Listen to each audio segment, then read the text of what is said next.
Life, Love, and Lipstick.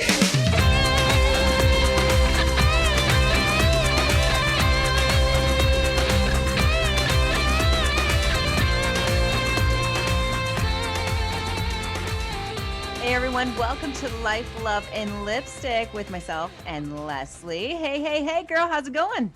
Hi, I am doing well. Thank you. Nice to be. Good. We've got our cool matching sweatshirts on again today, promoting our show. We're so happy to be here, and I love what we're talking about today, Tracy. Yes, so we have a special guest, and now this is going to be a segment that we will be talking about multiple times. It's called TLC, Tracy, Lesley, and Catherine. And we have a guest coming on, Catherine Giles, who many people know. Many people have followed her. They've either read her book or you've had some sort of contact with her. Now, she is, we talk about all the time health and wellness and being not only positive, but maybe being emotionally fit. We talk about being physically fit. Yes. And one of the things, that emotional thing, getting in my head. My head sometimes is like really, really full. And I, for one, like I love reading books. Do you like reading books or are you an audiobook person? You know what? Both. I find, unfortunately, right now, I find when I'm reading a physical book, I can't focus as well. Yes. Because I'm so busy, I'm all over the place. But if I do the audio, then I can walk around. I can do laundry, make the bed, whatever. So, but I love both. I read Catherine's book though, physically. So yeah. So we're just going to go to a quick break. And when we get back, joining us, the segment TLC, Tracy, Lesley, and Catherine Giles. Welcome back to Life, Love, and Lipstick. Joining us now is Catherine Giles. Welcome, Catherine, to the new podcast. Hi, Catherine. Are very excited. Thanks for having me. I just love seeing you two beautiful ladies. I haven't seen you for a while. I know it's been an interesting year, hasn't it? We've either seen each other only on social, or now on a Zoom, on a podcast. So we're very excited to have you. We're going to get right into this, Catherine. Absolutely. Your book, my Bible. Yes, we have your book, and it's called C.H.I.P.S. It's called C.H.I.P.S, Choosing Higher Intelligence People Skills. I want to ask, what is the why? What is your why? Why was it so important for you to have a book? Because it's an easy read. It's not a thick book, but it's and I do have an audio version. It's supposed to be coming out on iTunes and Audible. Oh, good. I did it all in November. It was all registered, but it's just taking a long time. So that's good though. When is that all coming up? But my why, I think it's just, the whole book is kind of like a little condensed version of my life mantra. And I think, like we said before, when we were on the radio once before, Tracy, it's like a little playbook. It kind of gives you all the little steps you need to take just to sort of get yourself recentered and ready to sort of tackle on whatever you have to in life. Like I found a lot of people are walking around and they're depressed and they don't feel good, and this isn't going good and that isn't going good. And if you're not in touch with yourself and you're not centered and you're not flexing that emotional muscle properly, then you're not really living up to your own full potential for yourself. Catherine, before we move on, to give people a little bit more about your background, so they understand your experience in this and where you're coming from.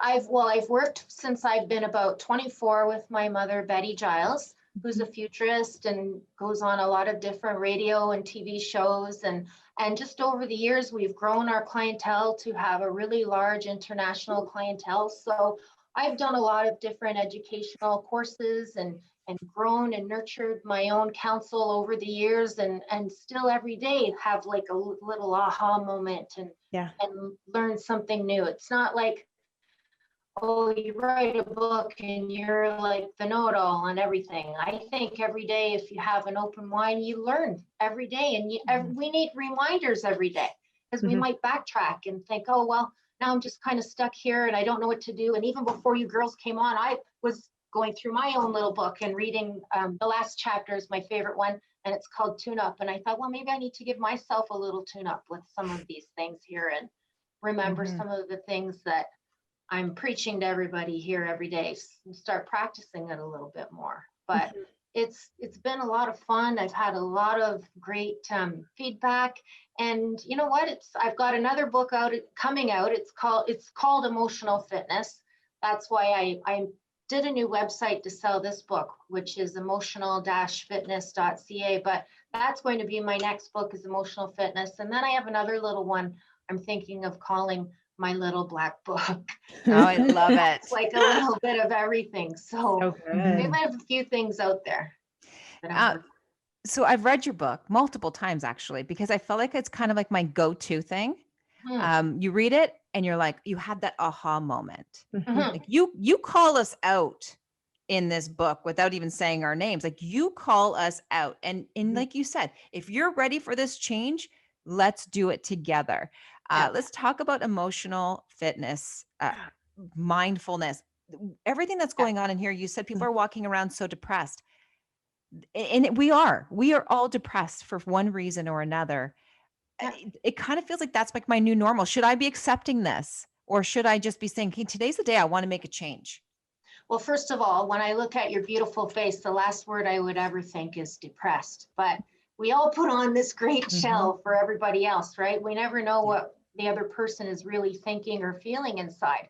And especially with this pandemic, I've heard a lot of isolating, loneliness, and nobody really feels connected to anything, and anxieties are running high, and we don't have a purpose because we can't go to work, or we can't see our friends, or whatever it is, like where everybody's just not really feeling themselves. So I think that if you can take whatever little line or whatever it is that hits you into your inner soul and says, you know what, maybe I just need for one day, or for 1 minute, or for the next hour, let me adopt that philosophy into my life and see if I feel a little bit better.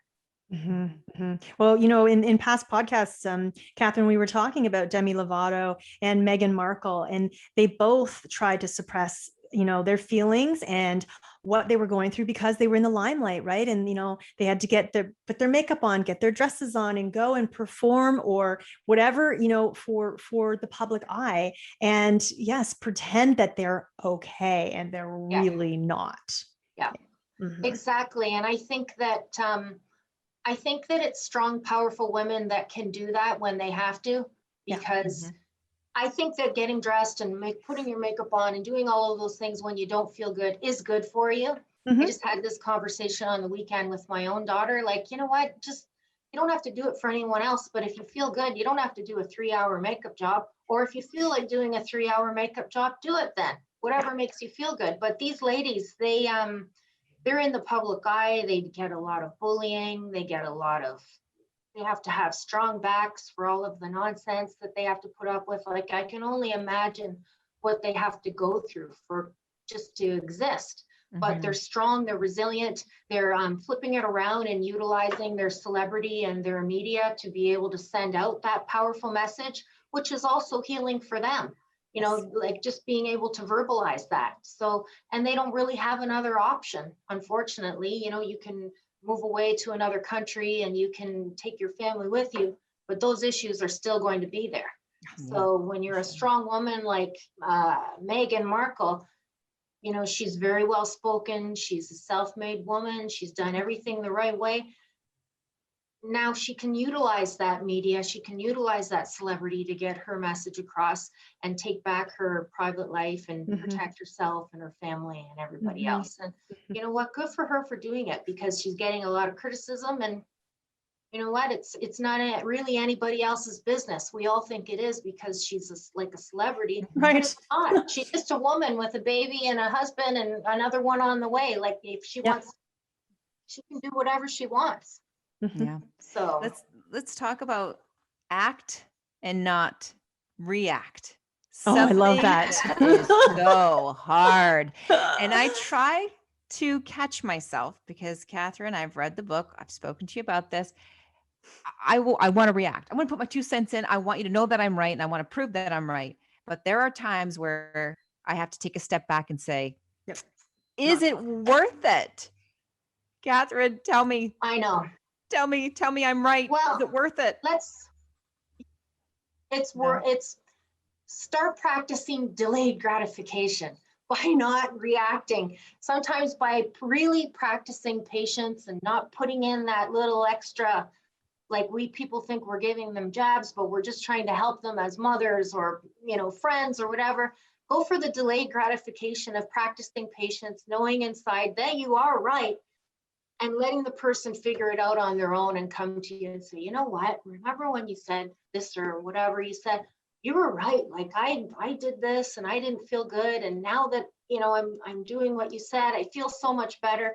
And right at the moment, 9 times out of 10, when we react, we always feel bad about it after anyway and end up having to apologize. Well, I'm sorry I overreacted, or I yelled at you, or I lost my patience, and whatever the situation would be. Say with children, you get your homework done right. Like, why aren't you doing it? And why can't you understand this? And why, just sit there and do it. Well, if we just kind of let it all go for one day, the world doesn't end, and they end up figuring it out on their own anyway and become stronger because we let them. So I try to myself go for the delayed gratification, but like we said, it's practice. It's like a fitness. It's like going to the gym. You have to practice these things. The more that you flex that muscle of patience or delayed gratification, or flex the compassion muscle or the humility muscle, the more you practice those things emotionally, the easier they become and the stronger that they are.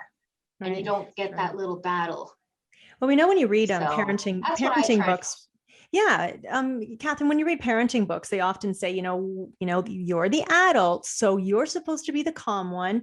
Don't react, because all you're going to do is add fuel to the fire. Especially, my son has ADHD, and so I know that it can really, just kind of just blow up. And so it's hard sometimes as an adult, because we are carrying around all of our own stressors, and to try to just, stop for a moment, don't react, because now we want to teach them calm and how to try to remain calm in a situation, so they're not modeling our behavior. Yeah, exactly. And especially with the ADHD, because my youngest daughter has ADHD, and they're very sensitive, and they should call it not a learning disability, but learns differently, because they're so smart. They're naturally empathetic. They're natural philosophers on life, very wise for their age, but they have the anxiety and the defiance disorder and the other things that come in. Your son's a little younger, but he's going to be a teenager soon, so that will be coming. Sorry, Leslie. Yeah, just wait, Leslie. I know, see, because Tracy is her son as well, right? So I know. Yeah. Yep. But it's just, you know what? It's not reacting, and then all of a sudden, when mom takes away that reaction, then they have to sit there for a minute, and it's like, what I'm doing isn't working. I'm not really getting her attention. And when you don't react, then it gives them a time to personally digest, reflect, let things organically unfold a little bit. And then all of a sudden it becomes calm, and you can go back to whatever the issue is. Right. But good advice. I think that it's just hard. I even find myself hard not to react sometimes when people push my buttons, but it's just practice. Yeah. I could see that being practice. Yeah. Practice is hard. I don't really have that mentality some days to, practice some things. I just want to react. Catherine, I want to ask you about getting out of this certain mentality. You post a lot of inspirational quotes. You're a very positive person, but you keep it real. How do we stop living in the past and in the future? How can we be in the moment right now? Well, mindfulness I think is the new word of 2021. It's like everybody practice mindfulness. And I had my own little aha moment once when I was at church. And the priest in church, they do their little homily and they talk. And he's like, we have to stop practicing the things that hurt us emotionally daily. So whatever it's doing to yourself, whatever that negative inner voice is doing, or if people are like serial creepers online of other people and it's hurting you, like, the younger ones like to look at everybody else's profile or whatever, and then, oh, this person's doing this, and why aren't I doing that, or whatever it is. Like, we have to stop practicing the things that are hurting. You can eliminate that. You keep it a little bit more real and get yourself a little bit more centered. I did this course on positive psychology, and they said social media for the 20 somethings is making them all depressed and unhappy, because all they're doing is comparing themselves to each other. And this girl looks this way, and this person went on a trip, and this person did this or that, but nobody's really posting online the real things that are going on. It's only highlights of your life, right? Exactly. So they need to sort of give themselves little breaks and stuff from that. But I try to keep it real. I try to practice mindfulness. I find that if you have something that is like your little safety spot or your safe zone, I have a little path that I like to rollerblade on that's behind the gym where I go. And that's like my mindfulness path. And I take pictures there. And when I'm actually doing it, I put my hands and my fingertips out and let all the negativity of the day out. And I really actually physically have to get that energy out of my body every day. So I need to do a physical workout to be able to go home, deal with everybody, and start the next day. But like, that's me. Everybody else is different. But this new mindfulness thing, everybody's using the word, but it's not new. It's just grounding techniques, right? But you feel guilty sometimes. Why do we feel the guilt for making, like you said, you take the time. If I take the time to go, for a walk or whatever, I feel guilty. Yeah. And again, I'm still living in the past. Maybe I am letting other people mess up my mind. Yeah. But I'm, it's hard. That guilt it creeps up on you. Well, society dictates too that women are supposed to do this, this, and this, right? Or men, you have to be the provider, you have to be strong, and you can't show your emotions. But you have to make that time for yourself. Even children, even like young kids, even teenagers, like everybody has to make that little time for themselves. But when mom wants to make time for herself, oh, watch out, the world is ending. Like how, she can't make this time for herself. But as your children get a little bit older, you get a little bit more freedom to be able to do that. Or if you're luckier and you have lots of help around you, it's hard in a pandemic right now, but if you do, then you can have that luxury to spend some time for yourself also. But don't feel guilty for a second. And it could only just be a couple of minutes, like whatever it takes you to sort of reboot and feel energized and feel great. Like you girls have great energy and you're having so much fun on your show. So that's kind of like your little time away from everything. Actually, Tracy mentioned that off the top of the show. And, you're right, Tracy, that doing this show, even because we get to talk. And I mean, obviously right now, people aren't even getting to see each other and communicate that much. I'm hanging out with my 12-year-old son sometimes, most of the time. So, it's nice to talk to an adult and a females and be able to get a conversation out there. Yeah, exactly. Yeah, it's nice because you get that opportunity. As we said, we were talking about things, we're keeping things real. And I think the three of us, we're not just posting on social for the sake of posting. We are posting the real stuff, which is, you know what, that's what we were lacking and that's what we do. So, you know what, guys, we're going to go to a quick break. But when we come back, don't worry, we still have a lot more time with Catherine.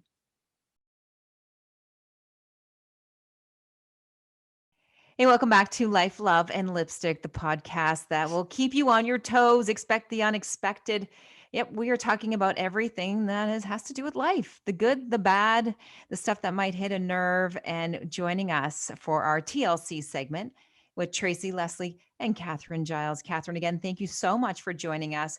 We're talking about your book. We're talking about you, the stuff that you offer, the services. Why don't you just tell us a little bit about what you do for people? Well, it's personal counseling, it's talk therapy, and people come out, and I find that a lot of people have, huge families and friends or whatever, but they have such a deep emotional, private things that they want to talk about. They don't want to be the talk of the family or guess what this person's going through. Like they want to come and bounce it off someone that's not emotionally involved. So most of my clients are over the phone, especially right now during this pandemic. And a few are coming out in person, but I'm not really seeing anybody in person too much because I had a little run-in with this COVID stuff too. So I don't really want to be around too many people. But they come out and they get rebooted and re-energized and follow up on the phone or email to kind of like the book, right? They need a little bit of a reminder or a tune-up to help them through things. And it's a lot of anxiety juggling and counseling, but I'm really blessed to have a really wonderful set of people that call in. I get to work with my mother, which is wonderful. We have our own home-based office here.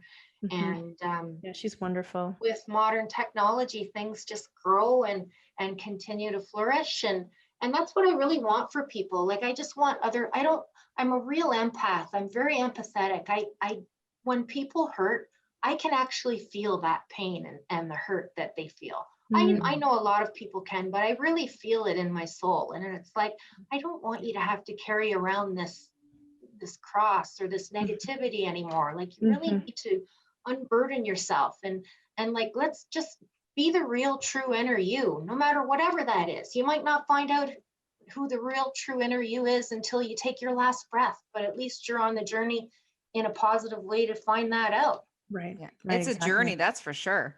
Right. Man, I don't know where I was when I was picking my life path and things that were happening, but man, it's been a journey. And like you said, you feel people's pain. I mean, I understand what you say by that, but Yeah.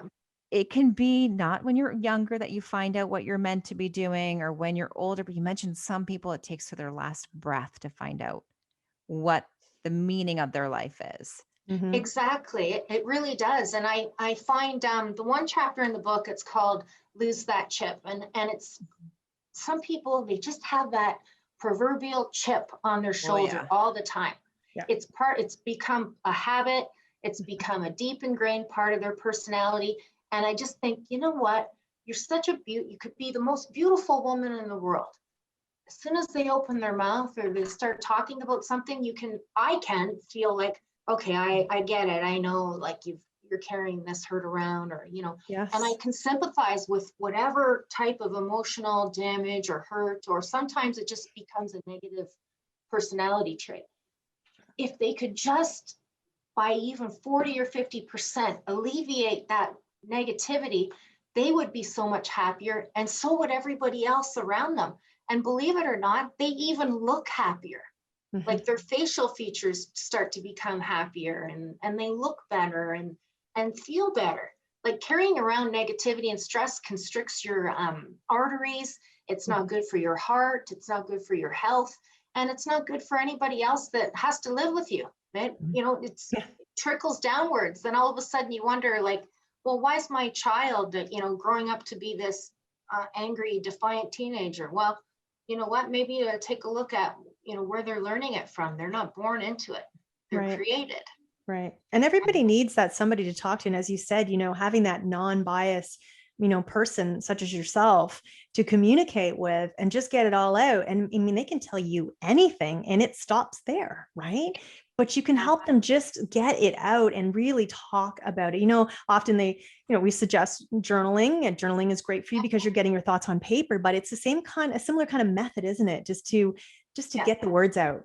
It's a similar kind of method. And I always try to bring them back into doing something more positive, or reframing it in a different way, and how they can implement it into their life where it's going to be working more positively. But it's talk, it's communication. If you don't talk and communicate, how do you ever expect any of this to ever resolve itself or get better?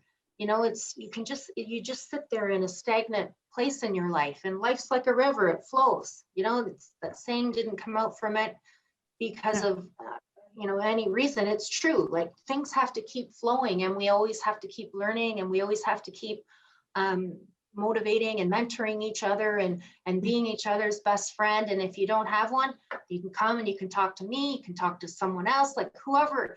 You just have to be able to talk and get some of that stuff out. But it doesn't have to always be about negativity. Sometimes it's about making life changes, or people can't make a decision on how to make a life change, or they come across a family member that they have trouble connecting with. Like, I'm telling you, if you talk about like having to hear a lot of different things from people, I've heard it all and then some. And it's sometimes at the end of the day, I don't drink, but I might want to think about having one, because I'm like, I'm at that extra lap around the rollerblading track tonight. Sure. I'm a little bit stressed out from all this, but you have to just find a way to just get it out of your system. every day, everybody. And that's why it's so good for kids to practice sports. And even though we grow up and we have our own kids and our own house and our own life and everything else, we still have to have outlets. And you girls have it through your podcast. It's a great outlet for women to learn, and men and everyone actually can have an outlet by participating or listening. And that's what it is, because nowadays everybody's hiding behind a phone and hiding behind a screen, and nobody's really interacting with each other like they used to. Yeah. And plus, too, a person finding their authentic self is very hard. You mentioned about social media, but you also are a big preacher of start them young so that a young child can grow into their authentic self, be their person, and not be afraid to use their voice, right? Because too many times we use our voice and there's always that person or that something that's like putting a thumb on you and just pushing you right down. Exactly. And it's hard. So tell me a little bit more how you say, teach them young, bring them in at a younger age. I find that children, first of all, any child that's 6 or 7 years old, they can run an iPhone, they can run an iPad, a tablet, a computer. They know these kids, they know what they're doing. And you can talk to them like young adults within reason, right? Not like your problems, but just talk to them about life. The more that you talk and communicate with them, the more that they broaden their own base knowledge as even in youth, and grow and mature in an emotional way. It would be like coming across, I'll use my youngest daughter, Cecilia. She's 20, but she is so wise and emotionally intelligent beyond her years. Yes, in other ways she's not, but just like in a very spiritual and enlightening type of way.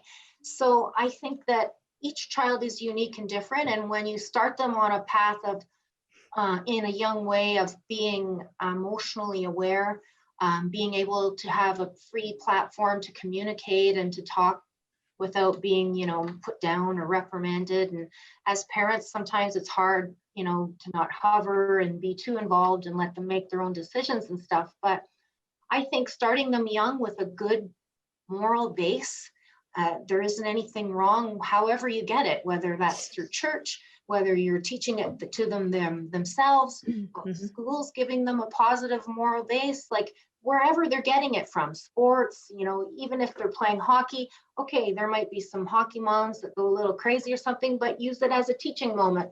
Oh, we could see how she would be upset, but maybe if she would have done something, or said something a little differently, or waited till the end of the game, like using little moments in life to sort of teach our children, because we're their teachers. We really are. We don't carry them around for 9 months and then just say, okay, the party's over. I've had my baby shower, I have my beautiful baby, and now the work is done. That's when the work just starts. Exactly. Well, let's talk about, you mentioned emotional intelligence, and that's basically the overall of your book. And I would say more people, that very high percentage of people in the world do not have emotional intelligence. So that's why you're trying to help people. Explain exactly what that is and how it helps yourself and other people to have that. I think it's a big question of what it exactly is, but I think it's just becoming more emotionally aware of our feelings in life and how we communicate them to other people, connecting with others in a very empathetic and compassionate way, living a life that's, if you'll see here on my desk, I have this little prayer. I say it every day when I come into work. And then I have this little piece of paper that I have this thing written on it. I know you can't read it, it's backwards, but it says humility. And it's like my little reminder of myself every day of what I want. I want my life to be humble.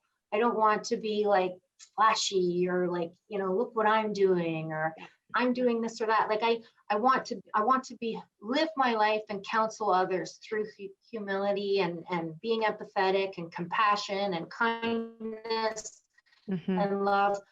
Kindness is like my favorite word. I think that it's free. Everybody can share it to each other. And if you're not kind to others, I think that inside you're really not being kind to yourself, because showing a little bit of kindness to whomever is it feels good. I have a client that we worked on being kinder and not letting that overreaction be there with people, and working on the power of apology. And I said to him, he contacted me and he said, oh, I just had a fight with my two best buds and I'm so upset. I lost my patience and my girlfriends are driving me crazy and this ex-wife is doing this to me. And I said, well, what did you say to them after? And he said, nothing. I just left. I was angry. And I said, well, you need to apologize for that. I don't know. And this is someone who's in their 60s. I don't know if I can apologize. And I don't know if I, really want to. And I said, well, you'll find out that in apologizing, there's a very special magic and power that happens when you do that. First of all, you're acknowledging and letting the other people know that you're sorry and you really, truly are. I said, but you're going to feel fantastic after. You're going to feel, it's liberating. You're going to feel great, and so are they. So about an hour and a half later, he messaged me and he's like, I apologize, Catherine, and boy, I feel great. Oh. And we're going and doing this now. And I was like, okay, that's awesome. Then the next day, he bought his friend a new vehicle. And I was like, okay, well, you took the apology to another level. You didn't have to go that far, but you did a good job. Interesting that it's a male that's actually saying sorry. Yeah. Yes. Yeah. That's a hard thing for a guy to do.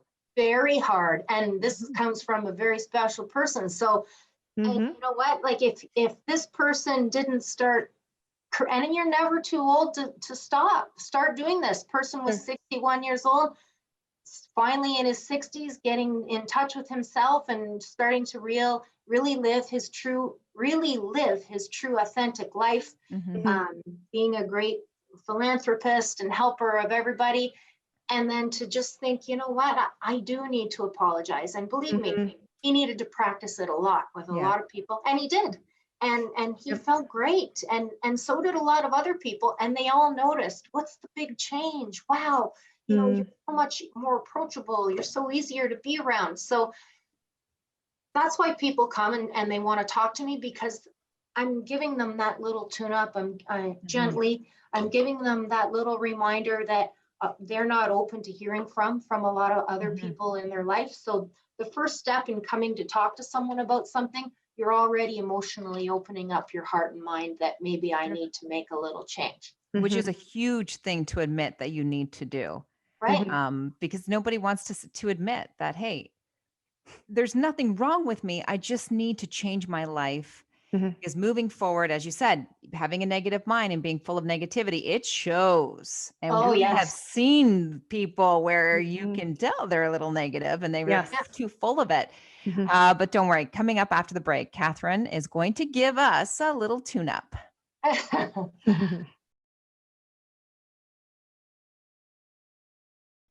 We're back here at Life, Love, and Lipstick, and joining us today, it's a little TLC here. It's Tracy, Lesley, and Catherine Giles. Catherine, we're going to get back into your book.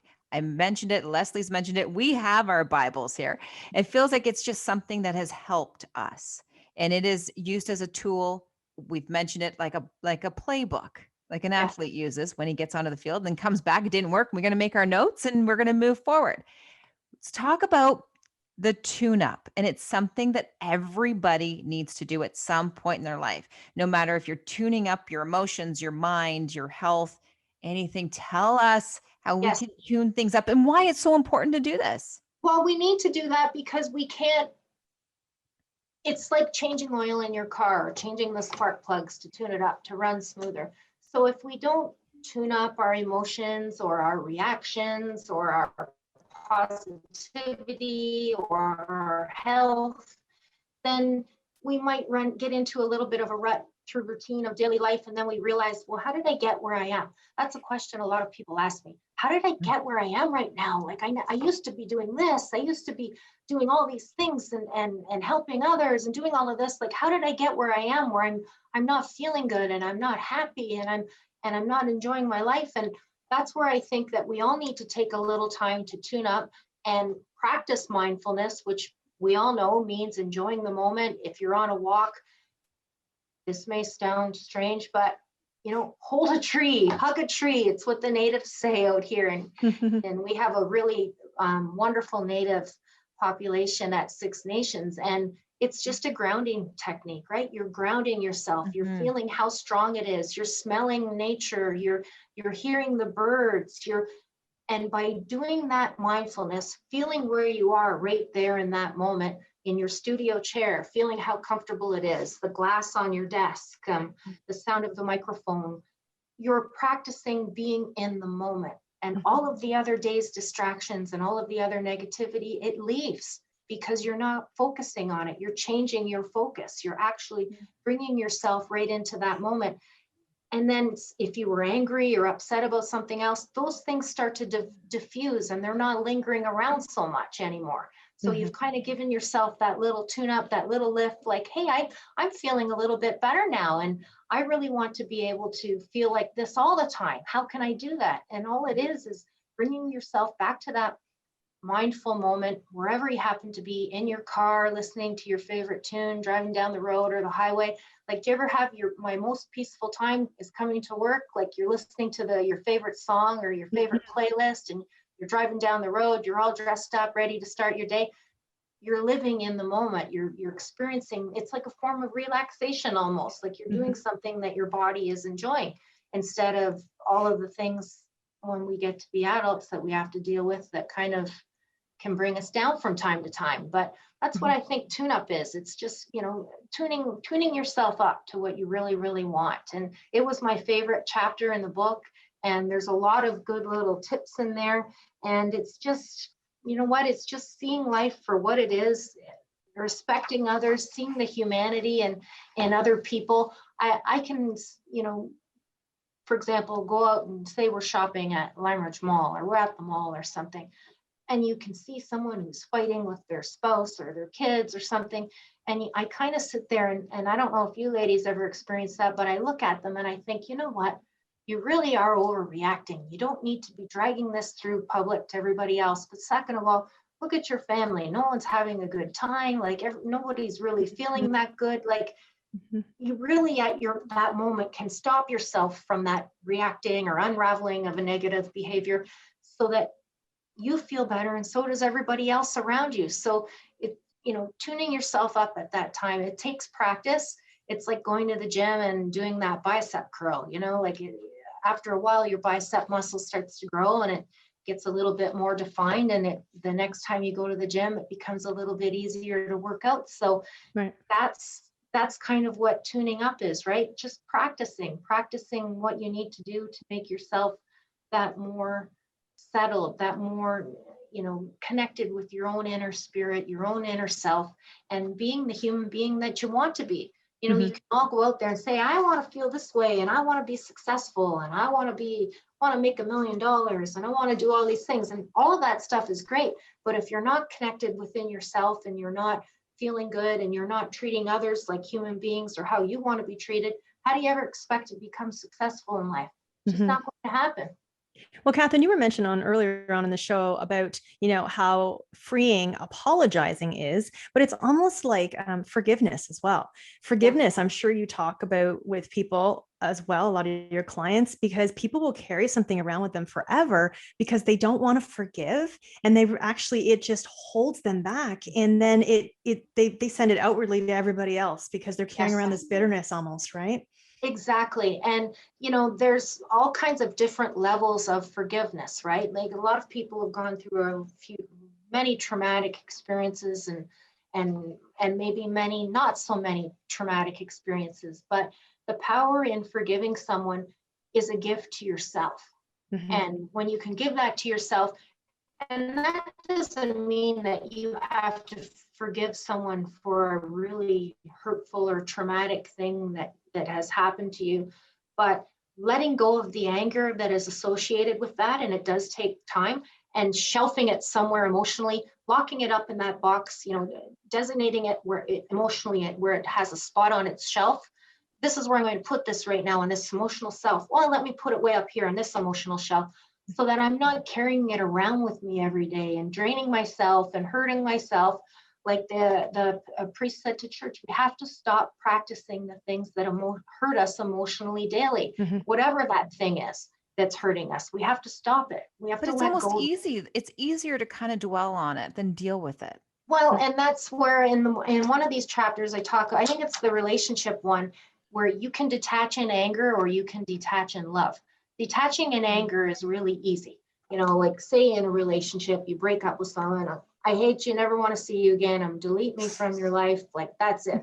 And we know later on in life, we always can't delete someone from our life like that anymore.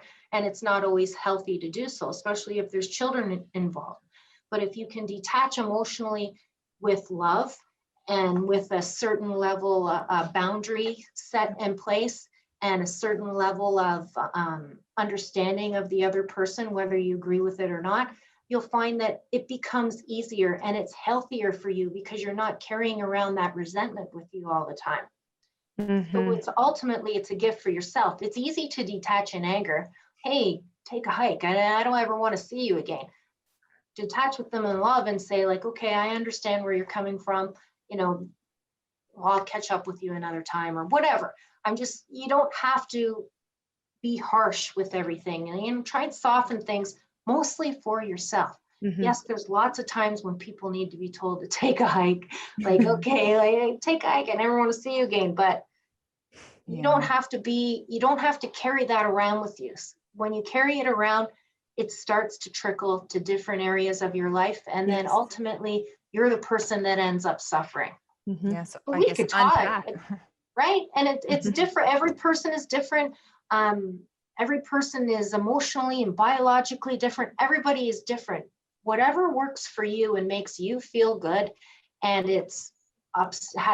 comes from a good moral base, and you feel, you're feeling good and you're not hurting anybody and it's working, then use that. Whatever it is, use it to help yourself and to help others, because in time, life is too short to be carrying around a chip on your shoulder or to be living miserable, to be living hurt. We don't need to just set yourself free, right? Yes, free yourself from things. Free yourself. And by doing that, you free everybody else in your life, and you start to enjoy life, and you just feel whole. You feel better. I'm a little bit more introverted, so I'm not as high energy as my mom and everybody. And you ladies are both very high energy and more extroverted. But I just think that if you can give yourself that peace within and get to that level of peace or semi-peace within, it just really makes you feel good. Yeah. So free yourself. And you deserve it. Free yourself and find your voice seems to be the theme so far. Especially when we're talking about celebrities finding their voices, women finding their voices and not being afraid to shine. Catherine, thank you so much. Where can we find you online? Because people are probably going to want to buy this book for sure. I've got a couple of websites. I have one with my mother, which is betty.com. Betty is spelled BETTEE.com. And I also have one that's connected to my CHIPS book, which is emotional-fitness.ca. That's just a brand new one. My daughter's helping me set up. So there, or on Instagram, it's CHIPS. It's CHIPS emotional.intelligence is the Instagram. So it's on there. But I'm around. You can just Google my name and there are all kinds of different options will pop up there. We'll make sure we get everything in our show notes for people as well, so they can connect with you, Catherine. And again, just somebody that they can talk to that's just that non-biased voice, especially in the tough times that we've been going through, not being able to plan and you can just maybe just help people, just give people a little bit of advice and some confidence. Absolutely. It's like releasing yourself. It's like people make themselves prisoners of their own thoughts and letting yourself out of that imprisonment and just being you and being real and being free. All of a sudden it makes life so much easier. Yeah. Well, Catherine, thank you so much for being part of our sisterhood here at Life, Love, and Lipstick. It's been a pleasure. And TLC, this segment will be back. Don't worry, you'll catch Catherine again here on our podcast. Well, again, Lesley, it's been a blast. We had a good time. It was nice to have someone else join in on the conversation. Yes, thanks, Catherine. Thanks for coming on the show. Thank you, ladies. Thank you so much. Okay. Thank you. You both look spectacular. You always look great, Catherine. Well, we enjoyed having you on, and that's it for our podcast. Our time has run out. So I guess we'll see you guys next week. Yeah. Bye. Bye. Bye. Thank you, ladies. It was wonderful. And you both do look beautiful. Thank you. And the Oh, you sweatshirts too. look great.